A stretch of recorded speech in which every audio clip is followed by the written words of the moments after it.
श्री शिवाय नमस्तु। रविवार की जब प्रदोष पड़ती है तो शिव बेलपत्र के पेड़ के नीचे निवास करते हैं। महाराज, ये एकादशी शंकर से कह रही है कि आपका स्थान ये नहीं कि आप कैलाश पर मिले, उस बार को, उस तिथि के दिन, उस अनुकूल। अगर प्रदोष का व्रत नहीं कर सकते, प्रदोष के दिन आप व्रत नहीं कर सकते, मान लो आपसे भूखा नहीं रहा जाए, शिव की कथा कहती है, ब्राह्मण देव ने धर्म पत्नी कहती है तुम्हें कोई कमी पड़े तो मुझे बताओ, मैं आपको दे देती हूँ भाग, तो मुझे बताओ, मैं आपको दे देती हूँ भाग। पर ब्राह्मण देव तो ब्राह्मण देव थे, जो लाते थे वो दान पुण्य संकीर्तन में लगा देते थे। एक दिन शाम का समय, प्रदोष का दिन, प्रदोष का दिन, प्रदोष काल, शाम का समय, भगवान देव अधिदेव महादेव माँ जगतजननी पार्वती जी के साथ में भ्रमण पर निकले। प्रदोष का व्रत नहीं कर सकते, प्रदोष के दिन आप भूखे नहीं रह सकते, मंदिर भी नहीं जा सकते, दिया भी नहीं लगा सकते।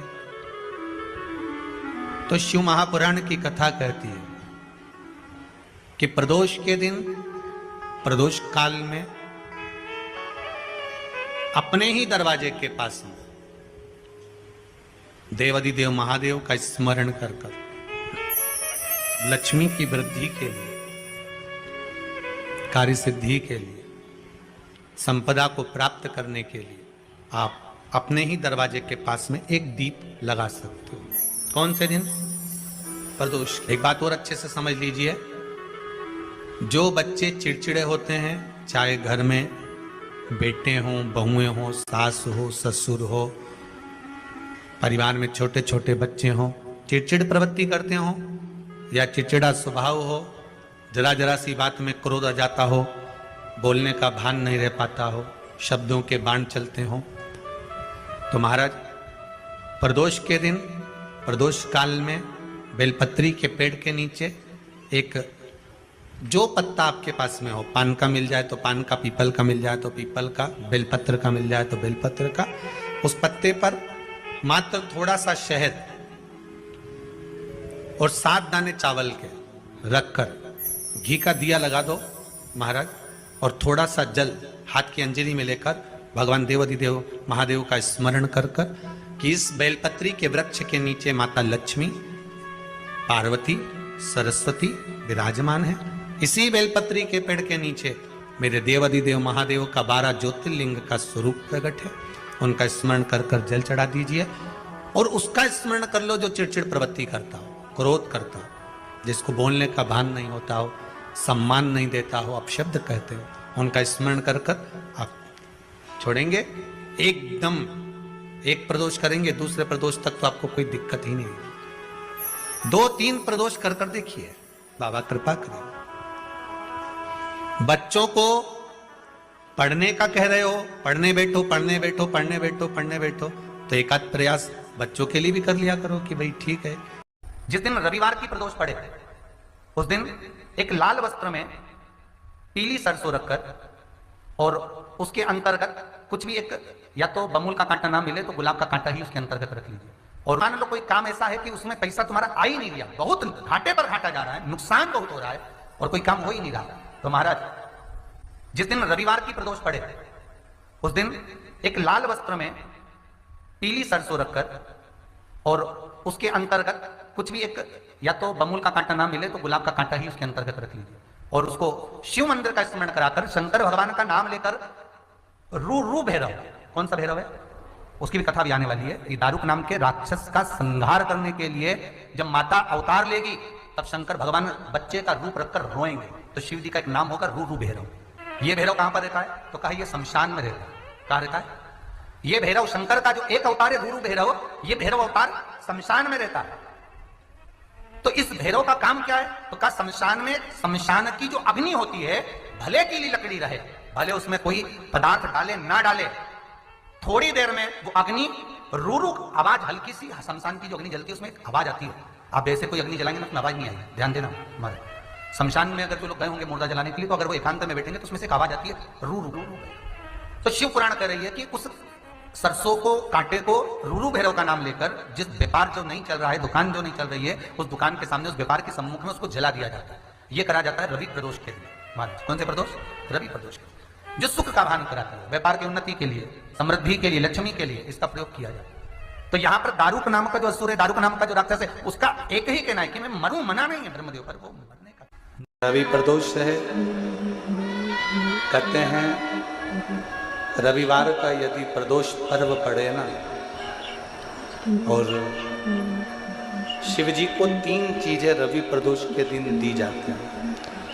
पहले नंबर पर 1 लोटा जल, दूसरे नंबर पर प्रदोष काल में दीपदान, और तीसरे नंबर पर भगवान शंकर के नाम का उच्चारण। पंचाक्षर मंत्र या षडाक्षर मंत्र या श्री शिवाय नमस्ते।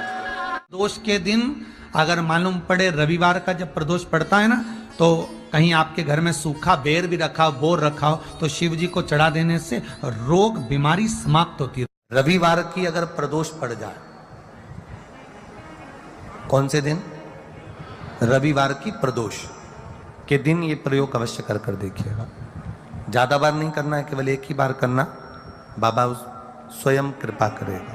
अगर आपको लगे कि मैंने व्यापार बदल लिया, एक बार बदला, कई लोग ऐसे भी होते हैं जो पैसा इकट्ठा करते हैं, धन एकत्रित करते हैं, और कोई व्यापार ऐसा कर लेते हैं जिस व्यापार में धन चले जाता है तो वो धन वापिस नहीं आता महाराज, वो व्यापार का धन वापिस नहीं आ पाता।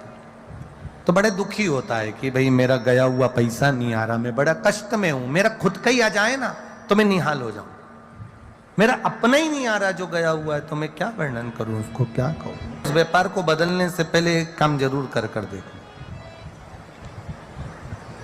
3 स्थान पर बेलपत्र को चढ़ा कर देखिएगा। धन भी हमारा कहीं डूब गया, आ नहीं रहा है, तो प्रयास करना 3 स्थान पर चढ़ाई गई बेलपत्र हमें सुख का अनुभव करा देती है। बहुत ध्यान लगाइएगा। पहला, अशोक सुंदरी की जगह। अब ये बेलपत्र जब भी आप चढ़ाएंगे तो रविवार की अगर प्रदोष पड़ जाए, कौन से दिन? रविवार की प्रदोष के दिन ये प्रयोग अवश्य कर देखिएगा। ज्यादा बार नहीं करना है, केवल एक ही बार करना, बाबा स्वयं कृपा करेगा। अपने मंदिर में, अर्थात अपने घर के पास कोई मंदिर हो, शिवालय हो, देवालय हो, जहां शंकर भगवान विराजमान हो, शिवलिंग हो, ऐसी जगह पर अवश्य करें। हमें कहीं दूर जाकर ये प्रयोग नहीं करना है, अपने शिवालय, अपने जो घर के आसपास में शिवालय हो वो। एक बेलपत्र अशोक सुंदरी वाली जगह। अब उसको अशोक सुंदरी की जगह पर भी चढ़ाने का तरीका क्या है?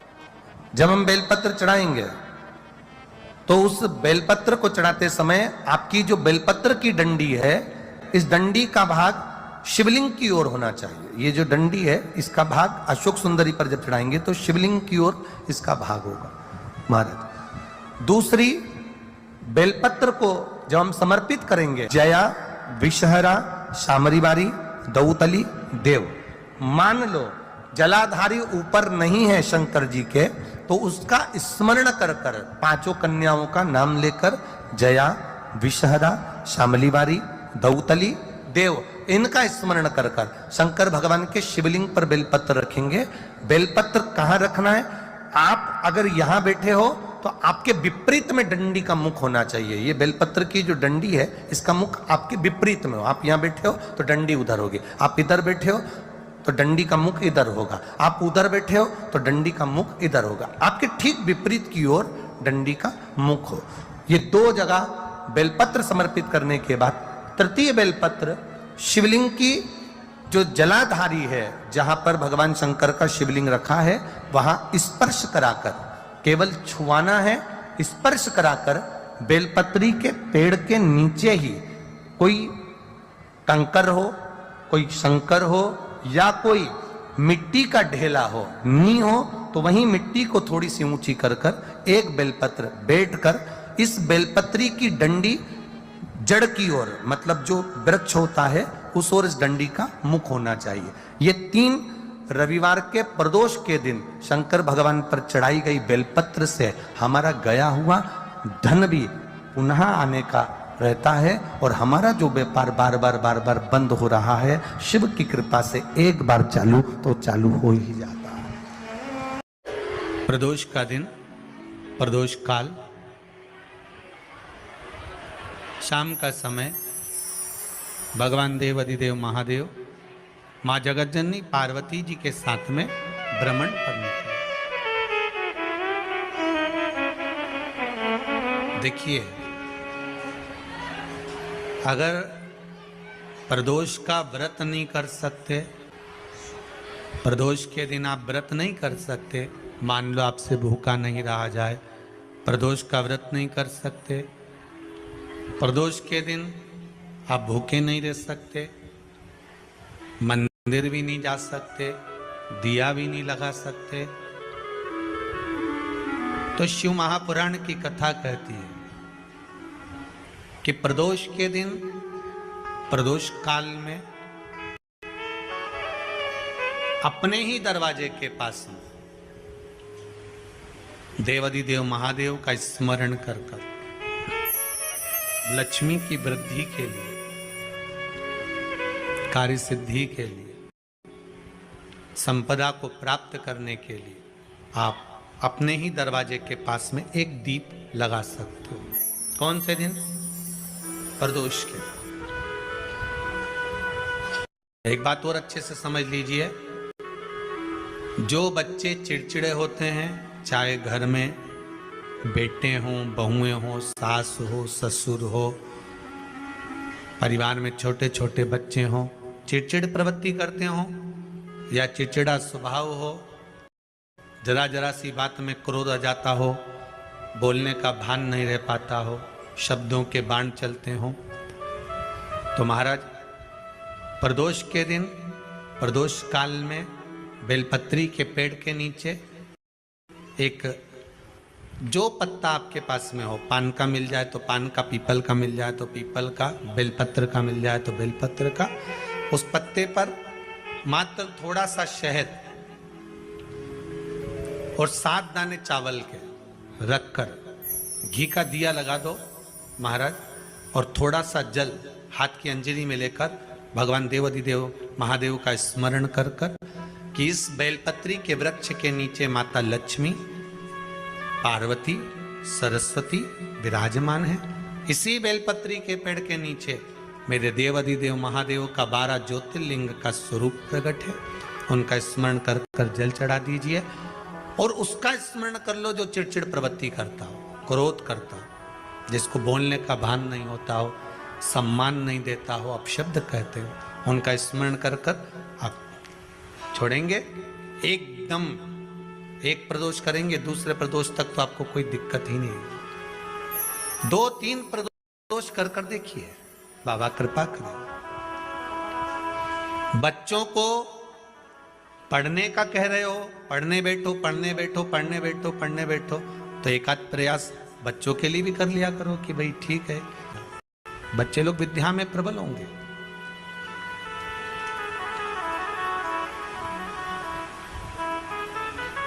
शिव उपासना का जो फल है वह 1000 गुना का लगे। कोई शंकर का विरल भक्त, शिव का उपासक, शंकर का गुणगान आनंदमय करने वाला, हम तो यहां तक मेरी जीजियों से कहेंगे, तुम्हारे घर के नजदीक में कोई शंकर का मंदिर होना, ओ मेरी बहनों, मेरी जीजियों, मेरे जीजाओं, मेरी बेटियों, बेटाओं, तुम्हारे नजदीक में अगर शंकर का मंदिर हो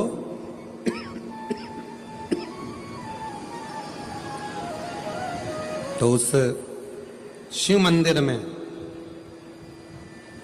सोमवार के दिन, प्रदोष के दिन यदि कुछ लोग एकत्रित होते हों, भजन करते हों, कीर्तन करते हों, कुछ नहीं तो अपने घर से एक बाल्टी में पानी भरकर उनको पिला कर आ जाया करो। पानी नहीं हो तो थोड़ी खड़ी शक्कर ले जाया करो, थोड़ा गुड़ ले गए, उनका मुख झूठा करा दिया करो। क्यों? क्योंकि शिव भक्त के शरीर की हड्डी का स्पर्श भी राक्षस को हो गया, वो तर गया। अगर कोई शंकर का भक्त है और उसका मुख हमने झूठा करा दिया तो हमारे घर के भंडारे कभी खाली नहीं होते, भरे भरे। करना क्या है? जब व्यक्ति को ऐसे गलत विचार आने लगे हैं पूजन के समय पर, अच्छी जगह पर, ये गलत विचार, आप गलत कर नहीं रहे हो, आप मांसाहार नहीं कर रहे हो, आप किसी स्त्री को गलत नहीं देख रहे हो, आप किसी पुरुष को गलत नहीं देख रहे हो, आप किसी मदिरा की दुकान पर नहीं गए हो, पर आपकी विचार धारणा में अगर ये चीजें पूजन करते समय, भजन करते समय, अर्चना करते समय, मंदिर जाते समय, मंदिर में बैठते समय, मंदिर में उपवास करते समय तुम्हारी बुद्धि में अगर ये चीजें आ रही हैं, मन में अगर ये चीजें पाठ करते करते भी अगर आ रही हैं, तो समझ लेना कि आपके ऊपर कहीं ना कहीं किसी ना किसी रूप में कोई अन्न किसी के घर का ऐसा खा लिया है जिसके कारण तुम्हारी बुद्धि थोड़ी सी भ्रष्ट हुई है। उसको सुधारें कैसे, उसको संवारें कैसे? अब किसी ने यही प्रसंग को सुनकर कहा, गुरुजी अगर किसी के घर का अन्न खाया है तो अन्न खाने के बाद तो वो पच गया, पचने के बाद वो गंदगी में निकल भी गया। अब तो वो विचार आना बंद हो जाना चाहिए। अब तो 1 साल हो गया, 2 साल हो गया, 1.5 साल हो गया, 6 महीना हो गया, तो भी वही विचार आ रहा है। तो हमारा निवेदन है, भोजन करने के बाद भोजन पच जाता है, भोजन करने के बाद भोजन समाप्त भी हो जाता है, पर उस भोजन से जो रक्त की 4 बूंदें बनती हैं वो इस शरीर में दिन रात तुम्हारे मरते दम तक दौड़ती रहती है, शरीर में वो रक्त की बूंद चलती रहती है। इसलिए विचार 1 साल, 2 साल, 4 साल, 6 साल, 15 साल जैसे चलते रहते हैं। उस विचारों को, गलत सोच को, गलत विचारों को, गलत दृष्टि को समाप्त कैसे करें? मेरी जीजियों, मेरे जीजाओं, मेरी बेटियों, बेटाओं, मेरी माताओं, मेरे भाई, मेरे बांधव, अपने को भी अगर गलत विचार आते हो, पूजन के समय पर पाठ करते करते गलत जगह पर अपना मन जा रहा हो, तो 5 प्रदोष, एक कटोरी में 1 चम्मच घी, गाय का, देसी गाय का 1 चम्मच घी, 1 चम्मच भी ना हो तो आधी चम्मच घी, आधी चम्मच भी अगर घर में ना हो तो 2 बूंद घी, 2 बूंद भी ना हो तो देसी गाय का 1 बूंद घी अपनी हथेली में मध्य में लगाकर, जो शंकर भगवान का, भगवान शिव जी का जो शिवलिंग होता है, उस शिवलिंग के ऊपर के भाग पर अपनी हथेली को रखकर, और जो अशोक सुंदरी वाली जगह है उस जगह पर अपनी हथेली का घर्षण करना चाहिए। लगभग 5 प्रदोष अगर आपने कर लिया तो निश्चित है आपकी बुद्धि में कभी गलत विचार पूजन करते समय आएगा ही नहीं, और गलत दृष्टि की ओर जाओ।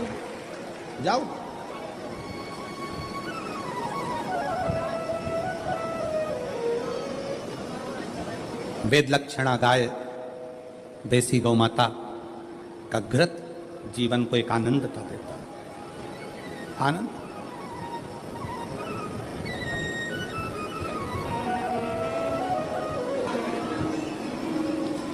गौ माता का, देसी गाय का घृत, वेद लक्षणा गाय का 1 बूंद घृत हाथ की हथेली पर लगाकर शिवलिंग के ऊपर और अशोक सुंदरी की जगह पर घर्षण करने से जो गलत विचार, गलत सोच, गलत दृष्टि, गलत भाव, ये समाप्त हो जाता है, समाप्त हो। शिव महापुराण की कथा कर रहे हैं। 3 स्थान का स्पर्श रोग का निवारण कर देता है। 3 जगह पर चढ़ाया गया अक्षत हमारे मन को एकाग्रित कर और हमें अपनी मंजिल तक पहुंचा देता है। और प्रदोष और शिवरात्रि के मिलन का महोत्सव हमारे जीवन को आनंदता देगा। प्रदोष का दिन, प्रदोष काल का समय, भगवान शंकर प्रदोष के दिन, प्रदोष काल में अपने भक्तों के घर पर नंदी के कान में जो बोल कर जाता है, शिवजी नंदी पर बैठकर उस भक्त के दरवाजे पर उसका कल्याण करने के लिए प्रदोष के दिन, प्रदोष काल में पहुंचते हैं। हर हर। प्रदोष के दिन, प्रदोष काल में देवाधिदेव महादेव उस शंकर के भक्त के घर जाते हैं जो भगवान नंदीश्वर के कान में कहकर जाता। नंदी के कान में जिसने कहा,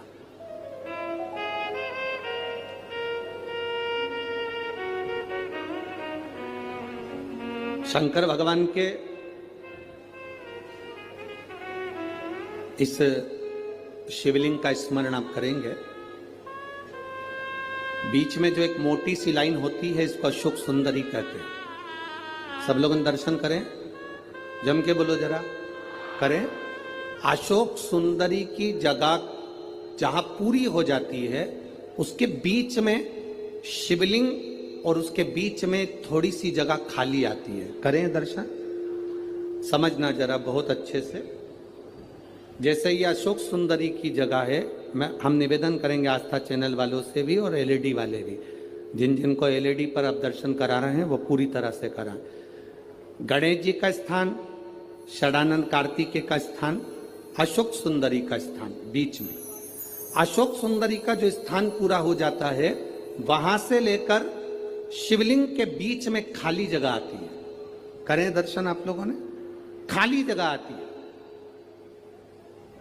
उस खाली स्थान की जो महत्वता है, ये जो अशोक सुंदरी से लेकर बीच में जो जगह है, ये भगवान शंकर की जो धर्म पत्नी है माता पार्वती, उनकी जो योगनियां है 64 योगनी, उनकी जो शक्ति पीठें हैं, उनकी जो सिद्धता है, उनकी जो सिद्धियां हैं, ये अशोक सुंदरी से शंकर के शिवलिंग के बीच में जो खाली जगह होती है, इस स्थान पर 64 योगनियां, देवियां, अष्ट सिद्धियां, नवनिधियां सब इस स्थान पर रहती है। इसलिए हमारे यहाँ शिव महापुराण की कथा कहती है, पूर्ण पूजन के बाद अगर कोई नारी, कोई पुरुष, कोई बच्चा, कोई बुजुर्ग अपने मन की बात का स्मरण इस जगह पर हाथ को रखकर, जैसे किसी के हृदय पर हाथ रखते हैं तो दिल धड़कता हुआ स्मरण होता है, उसी तरह यहाँ स्पर्श करेंगे और स्पर्श कर कर जब अपने मन की बात कहते हैं तो देवाधिदेव महादेव नंदी के साथ आकर प्रदोष के दिन कार्य की सिद्धता पूर्ण करते। उस स्थान की मूलता होती है, वो स्थान। समझ में आएगी ना जगह? अरे बोलो तो जम के। नहीं समझ में आई हो तो एक बार फिर वापिस समझ लीजिए, फिर समझो वापिस। स्थान देखिएगा, गणेश जी का स्थान, कार्तिकेय जी का स्थान, बीच में ये आ गई अशोक सुंदरी की मोटी सी लाइन। अशोक सुंदरी की लाइन जहां खत्म होती है, वहां से जो शिवलिंग रखा है, इसके बीच की जो जगह है, ये जो बीच में अशोक सुंदरी के स्थान से लेकर शिवलिंग के स्थान के बीच में जो खाली जगह है, ये 64 योगनियां, अष्ट सिद्धियां, नवनिधियां, सब कुछ मेरे देवाधिदेव महादेव ने माता पार्वती को अपने चित्तवृत्ति के साथ यहां अनुमति प्रदान कर रखी है। वहां का स्पर्श, वहां का मात्र स्पर्श और हमारे दिल की बात, शंभो शरणे पड़ी मांगू घड़ी रे, दुख काटो दया करी ने दर्शन। उस स्थान का स्पर्श हमें सुख देता, स्थान का स्पर्श।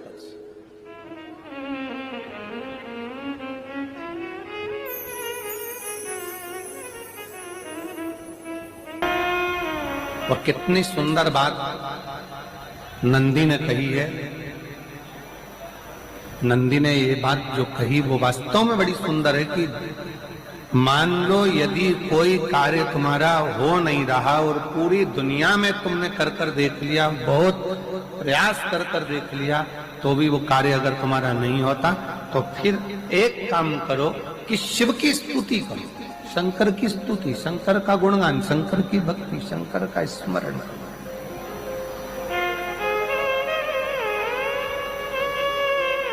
फिर शिव की स्तुति करिए, शंकर से विनय करिए, शंकर से निवेदन करिए, शंकर का गुणगान करिए।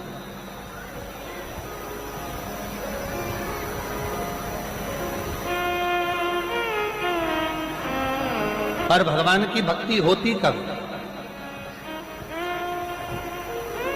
जितने आस्था चैनल पर कथा सुन रहे हैं, जितने फेसबुक यूट्यूब पर कथा सुन रहे हैं, जितने पंडाल में बैठकर शिव भक्त कथा को रसपान कर रहे हैं, उनसे निवेदन करूंगा कि शंकर की भक्ति होती कब है, शंकर का स्मरण कब होता है, शंकर की भक्ति कब होती है, शंकर की कथा सुनने में मन कब लग सकता है, जब अपने भीतर की अभिमत्ता, अपने भीतर का अहम, अपने भीतर का अहंकार, अपने भीतर की आसक्ति, अपने भीतर का काम, अपने भीतर की तृष्णा जब दूर हो जाए तो समझो कि आप शिव में मन लगा बैठे। दो जल व्यक्ति के जीवन को बदलते। कितने जल? जम के बोलो जरा। दो जल। एक देवाधिदेव महादेव के लिए भरा गया एक लोटा जल और दूसरा है स्वयं के लिए भरा गया एक लोटा जल। यहां पर अगर बुजुर्ग मेरी माताएं बैठी होंगी, मेरी जीजियां बैठी हैं, मेरे जीजा बैठे हैं, बुजुर्ग जितनी माताएं बैठी हैं वो पुराने समय का अगर लेख उठाकर देखेंगे तो पुराने समय के लोग भोजन करने बैठते थे ना, तो भोजन करने से पहले अपने पानी के लोटे को भरकर, अपना गिलास भरकर बैठते थे। किसी ने देखा है कि नहीं देखा? जम के बोलो जरा, देखा है आप लोगों ने?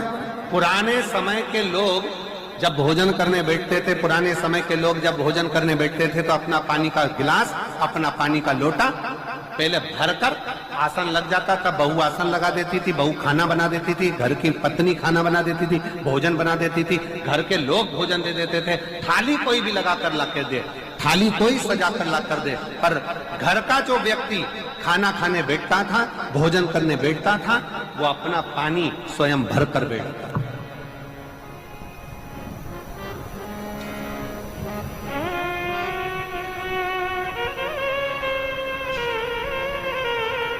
अब आज के जमाने में दुनिया के लोग कहते हैं मैं दुकान चला रहा हूं, दुनिया के लोग कहते हैं मैं घर चला रहा हूं, दुनिया के लोग कहते हैं मैं ये कर रहा हूं। तुम अपना खुद का पानी भरकर तो बैठ नहीं रहे और कह रहे हो कि घर चला रहा हूं। स्वयं का एक गिलास पानी व्यक्ति नहीं भर पा रहा। कितना सुंदर कहा है महाराज जी। बहुत सावधानी से सुनिएगा। दो जगह का जल व्यक्ति के जीवन को बदल देता है। एक शिव के लिए भरा गया जल और दूसरा स्वयं के लिए भरा गया जल। स्वयं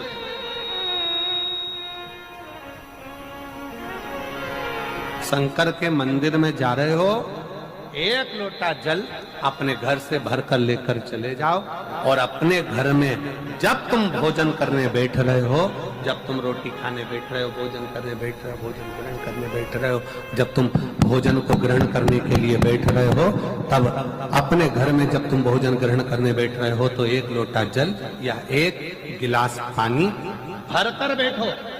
बहू अच्छी है, पानी भरेगी, मना नहीं है। बेटा अच्छा है, पानी भरेगा, मना नहीं है। पोता अच्छा है, पोती अच्छी है, नाती अच्छा है, पंती अच्छा है, घर में सब अच्छे। तुम्हारी पत्नी भी अच्छी है, तुम खाना खाओगे तो वो पानी ला कर दे देगी। तुम्हारी बहू भी अच्छी है, तुम भोजन करोगे तो वो पानी ला कर दे देगी। तुम्हारा परिवार का हर व्यक्ति अच्छा है, तुम्हारा कहना मानता है। तुम जिमने बैठोगे, भोजन करने बैठोगे तो वो पानी ला कर देगा। पर शिव पुराण की कथा कहती है, जो व्यक्ति भोजन करते समय अपना जल स्वयं भर कर बैठता है, उसकी जिंदगी में से 3 रोग समाप्त हो जाते हैं। कितने रोग समाप्त हो जाते हैं? 3।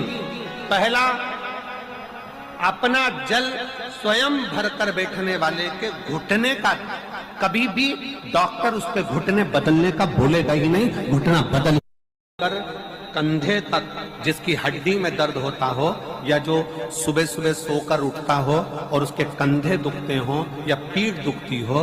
दूसरे नंबर का रीढ़ की हड्डी का दर्द। और तीसरे नंबर का डॉक्टर को दवाई खा खा कर परेशान हो गए। और आधा सिर का रोग, भुकुटी, ये भौएं दुखती हो, सिर दुखता हो, ये कान के पास का दर्द होता हो, तो अपना भोजन करते समय अपना पानी स्वयं भर कर बैठो। आपको ये 3 रोग से मुक्ति अपने आप मिलना प्रारंभ हो, अपने आप। अब किसी ने कहा, गुरुजी पत्नी पानी ला कर देती है, पति पानी ला कर देता है, बेटा पानी ला कर देता है, बहू पानी ला कर देती है, पोता पोती पानी ला कर देते हैं, नाती पंती पानी ला कर देते हैं, नौकर लगे घर में वो पानी ला कर देते हैं, सेवादार लगे घर में वो पानी ला कर देते हैं। तो हमको पानी लाना क्यों जरूरी है? तो अग्नि पुराण में वर्णन आता है कि जो घर में पानी जिस मटके में भरते हो, जिस हंडे में भरते हो, जिस बाल्टी में भरते हो, जिस टंकी में पानी भरते हो, पीने का पानी जिस हंडे में, मटके में, बल्टोई में, जिस गगरे में तुम भरते हो, वो स्थान पितरों का स्थान रहता है। जब हम पानी भरकर भोजन करने बैठते हैं तो हमारे पितर भी उस स्थान पर आकर निश्चित जगह पर बैठते हैं, और जब हम भोजन ग्रहण करते हैं तो हमारे पितरों के भाव का आशीर्वाद हमारे ऊपर पड़ जाता है, जिससे हमारे 3 दर्द समाप्त हो जाते। स्वयं भरो, स्वयं।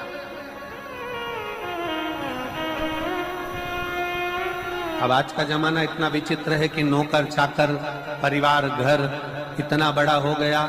आज के जमाने में कोई सोफे पे से उठना पसंद नहीं करता, वहीं से आवाज लगा देते हैं, ला मेरा भोजन लगा दे, रोटी लाओ। रोटी आई तो मालूम पड़ा पानी ला कर रखा बहू ने। वो बहू ला देगी, बहुत अच्छी है, बहू बेकार नहीं है, बहुत अच्छी है, बेटी बहुत अच्छी है, ला देगी पानी, भोजन भी लाएगी, पानी भी लाएगी, सब कुछ लाएगी। पर पहला फर्ज अपना है, जब तक शरीर चले, पांव चले, हाथ पैर चले और तुम पलंग पर नहीं पड़े हो, तुम्हारा शरीर अगर चल रहा है तो पहले रसोई घर में जाओ, लोटा भर, लोटा नहीं भर सकते तो गिलास भरो, गिलास नहीं भर सकते तो थोड़ा सा कटोरी में पानी भरो, पर अपने पीने के लिए थोड़ा सा जल स्वयं के लिए लेकर आओ। वो जल इतना कारगर होगा कि तुम्हें रोग से निवारण करता चले जाएगा, रोग समाप्त करता जाएगा।